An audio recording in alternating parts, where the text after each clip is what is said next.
What's up mga karabas? Kamusta po kayong lahat? So feeding time po tayo ngayon ng ating mga BOP o Birds of Prey. So dito sa ating aviary. So unahin natin si Grassy. Tignan nyo. Nanghihingi na ng pagkain. Ayan Pansamantala lang mga karabas na nandito siya sa aviary na to. Ililipat po natin sa mas malaki. So, mamaya po makikita nyo kung ano yung pinapagawa natin sa likod. Okay.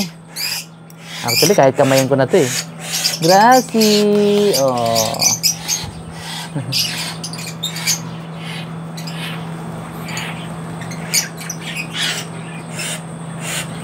Lunok agad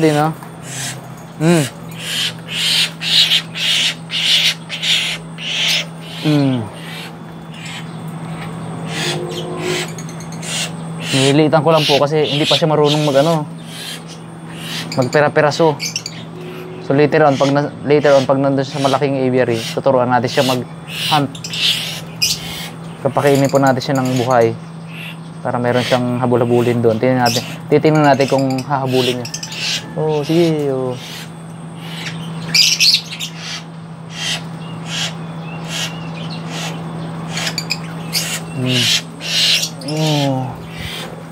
Lunok ng lunok, sige.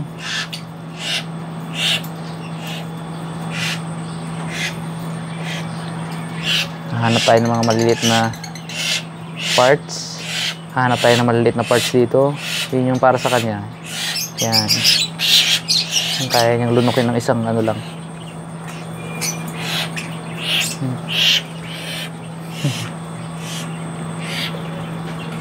Ganyan po siya kaamo sa tao mga karabas.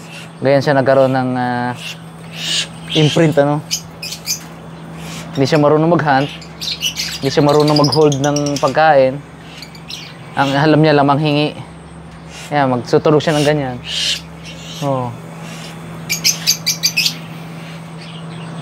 Tahimik siya. Okay na siguro. Kulang pa. Okay. Tumatago sila kasi feeling nila yan. Mabuti yung instinct na ganun, hindi pa rin nawawala sa kanya na feeling nila mayroong mag-snatch ng kanilang pagkain. So kaya ganun po tinatago nila. Tumatalikod. Yung sa case nga nung agila, nakaganon yun. So tara, punta tayo dun sa mga Brahminy kite natin. Ayun, tara mga karabas. Tingnan nyo naman. Yung dalawang Brahminy kite nakatingin na Tutunog pa to si Ulap. Si Ulap. Si Brahmi. Ganyan po sila. Meron na talagang So si Brahmi, first time ko ngayon papakainin. Medyo kailangan natin kailangan cautious tayo Magsuot po tayo nung protective natin gear. Kailangan natin gumamit na ito mga karabas. Hindi ko pa siya kabisado Si Ulap kabisado ko. Si Brahmi, first time ko po siyang ako yung magpapakain ngayon. So, para protektado tayo Pag hindi tayo sure dun sa ugali ng isang BOP, much better na yung dun tayo sa safe side ba. Okay. Sabi ni Doc Miko, pwede po silang pakainin nung may buto. Tulad nito. Uy! Yan na. Gusto niya dagitin. Yun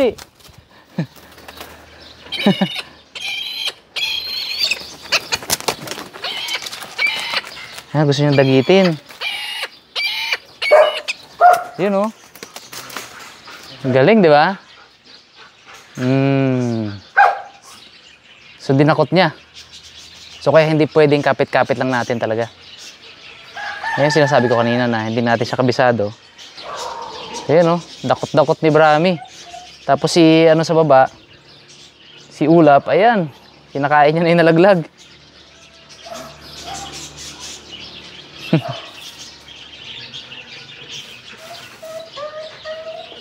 Yan, kapit-kapit niya yung manok. So mainam daw po yan na mayroong buto yung paminsan-minsan yung mayroong buto para nahasa yung kanilang ngipin.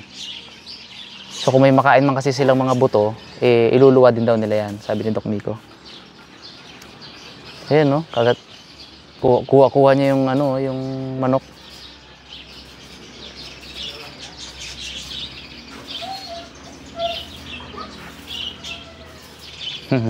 So maganda po na malaki itong kanilang aviary, ano? Ayan, nakakalipad siya.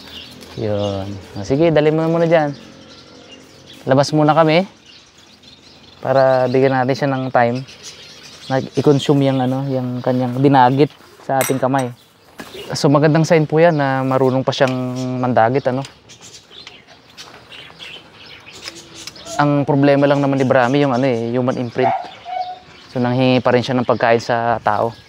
So titingnan natin, i-assess kasi ni Doc Miko yan after some time kung pwede nang i-release back to wild. Pero habang hindi pa po nangyayari yon, so dito muna siya sa pangalaga natin, ano. So nakakatuwa, first time ko siyang pakainin ng gano'n. Dinagit niya.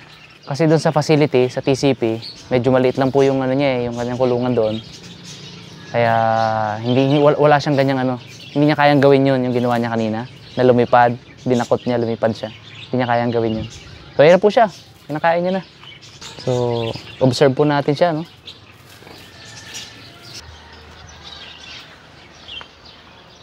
Ayan, kumakain na siya. Yay!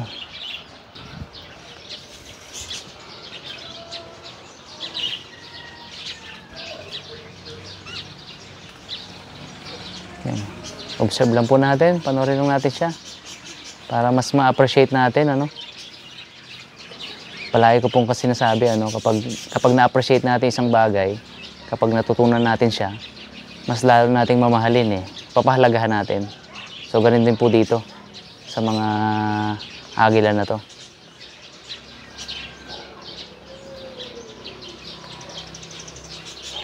Ang sarap nilang panoorin, ano, pero siyempre, mas masarap po silang panoorin kapag nasa wild sila. Dahil doon talaga sila mint,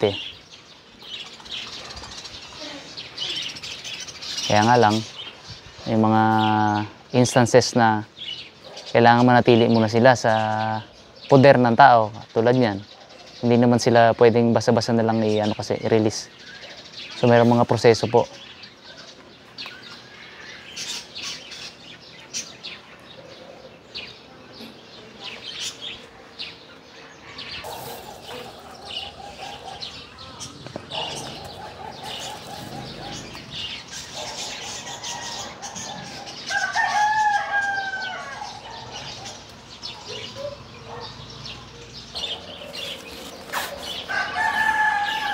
Ayan. Binabanatan niya rin yung, ano niya. Yung unang dinagit yan, pero nalaglag. Yung buto na lang, di ba? Gustong-gusto niya rin yung ganyan pala, yung kukut-kutin yung mga laman-laman sa buto. Ang payo sa akin ni Doc Miko, wag daw masyadong ma-attach sa mga BOP na dadalhin dito, no? Kasi lahat po sila subject for release. Kaya nga lang, sa sobrang ganda nila, hindi mo maiwasan na hindi mo maiwasan na ma-inlove sa kanila, na talagang ma-attach sa kanila. So anyway, prepared naman tayo doon emotionally kung sakaling ready na sila for release. Sabi ni Doc Miko, for release na yan next month or other month. So wala pong problema doon. So, pero habang nandito sila, talagang mamahalin natin sila at tutulungan na makarecover ba. Ayan, sige lang ang kain ni Brahmi. So yun mga karabas, mayroon din po akong i-update sa inyo dito. So before po, di ba, itong ating backyard aviary ay simpleng backyard aviary lang sana. Yung tipong libangan lang. Tapos set up tayo dito ng coffee table. Tipong para may nakikita tayong mga ibon dyan. Di ba, nakaka-relax yung ganun. So lumalim po ng lumalim. Since nung nagkausap kami ni Doc Miko about nga sa facility ng pagre-rehab ng mga agila. So as part po ng commitment ko sa napag-usapan namin, so ito po mga karabas, itong likod po natin ay unti-unti na nating dinedevelop into much bigger aviaries. Mas malalaki na pong aviaries yung pinapagawa natin para sa mas malalaking agila. Tulad na to. Hindi ko na po magawang i-vlog yung step by step kasi sobrang busy rin po kami sa Harabas channel. Kaya hindi ko na hindi ko rin maharap ba. Yan, tingnan nyo po. Tingnan nyo naman. Tingnan nyo naman yung design ni Mamak. Di ba? Poste lang yan, pero parang puno po yan pag naayos. Di ba, Brad? Malupit talaga to si Mamak. Yun, ang galing. Tama. Yung pintuan nandyan. Ang maganda kay Mamak, mga Karabas, bigyan ko lang siya ng idea, bigyan ko lang siya ng directive kung ano yung gagawin niya. Kahit na hindi ko siya bantayan talaga, kuha niya na, alam niya na. From time to time, maghingi lang ako ng picture kay Kindle. Sabi ko, Paps, pakipicture mo nga kung ano na yung progress dun sa bahay. Kung ano yung ginagawa nila, Mamak. Picture niya lang sa inyo sa akin. Zoom in ko. Check ko kung ano yung mga details na ginawa. Ay, okay, goods. Tama yung ginawa ni Mamak. So, yun po. So, sinimulan lang po yan kahapon. So, ngayon, kinakabit na yung steel matting. Mga Karabas, tingnan nyo kung gaano kalaki, diba? Dito po ilalagay si Grassy, yung ating rescued grass owl. Tingnan nyo po kung gaano kalaki. Ano yan? 9 by 10. 9 by 10 by 7. 7 feet po yung taas. Tapos 10 po yung pahaba, yung lapad niya. Yung haba niya, yung lapad niya ay 9. Namak, no? 9 yan kasi medyo tagilid to eh. Yung pader natin. Kaya 9 lang siya. Pero yung kabila, mas malaki po yun. 10 by 10 yun. 10 by 10 by 8. Para sa mas malaking agila po. Ang gusto ko kasi mga Karabas, yung kasi since i-rehab nga, mas gusto ko yung yung mas maluwang. Mas ideal po yung mas maluwang, yung kaya niyang lumipad. Kahit papaano kaya niyang lumipad. Kaya niyang kahit papaano mag-exercise ng pakpak niya, no? So, 10 by 10 by 8. Medyo good size na po yun. Tapos lagyan natin ng perch lang. Tapos konting puno sa loob. Halaman sa loob para mas malamig. So, yun po yung plano dyan. Tapos, long-term plan. Kapag talagang may budget na po tayo. Sa ngayon po kasi, sa totoo lang, sobrang scarce po nung budget ko. Kaya nga, although maganda yung advocacy sana natin ngayon, maganda yung hangarin natin, hindi ko kayang i-provide lahat. Kasi sobrang limited po ngayon yung budget ko, lalo pa kakapagawa lang ng bangka, si Blandina to. Kamusta bro? Anong update? Okay na? Okay na ang frame? Hindi pa rin okay siya lahat. Mayroon pang bubong. Sa bubong, oh. Inuna mo na yan para mas matibay, no? Oh, tama. Ang galing mo talaga, Mac. Inuna mo nang kinabit yan, yung steel matting kasi dagdag tibay yan sa poste. Sa mga frame, no? Kung poste at poste lang rin, solid ang poste natin, no? Brown na pintura yan. Ayan po. Usual natin ginagawa. May frame. Ayan. Ito, malaking frame yung nilagay po dito. Kasi, para mas tumibay din tong wall na to. Kasi may napansin ni Mamak, medyo mababaw lang daw po yung yung baon ng wall.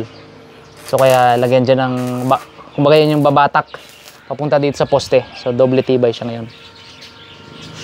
Pero hindi to Brad. Ito 7 lang po tong height na to. Pero dito sa likod, ay sa kabila, 8 ang taas ha. So yung na yan, yung tubular na yan, papatungan pa po natin ng ng 1 foot para mas mataas siya kasi may available space pa eh, oh, yan oh. Kaya pa. So mas malaki, mas mainam. So imagine mga Karabas, dito yung grass owl oh. Grabe. Ang luwang. Pwede siyang lumipad at tumakbo-takbo dyan. Nice, nice, nice. So mga Karabas, yun lang po muna yung natin, no? Yung simpleng vlog natin ngayon. Pinakain natin yung ating mga BOP. Tapos nag-update po tayo dito sa Backyard Aviary at naikwento ko po sa inyo yung goal natin dito sa likod. So thank you so much po sa lahat at thank you po sa support mga karabas. Magiging po tayong lahat. God bless.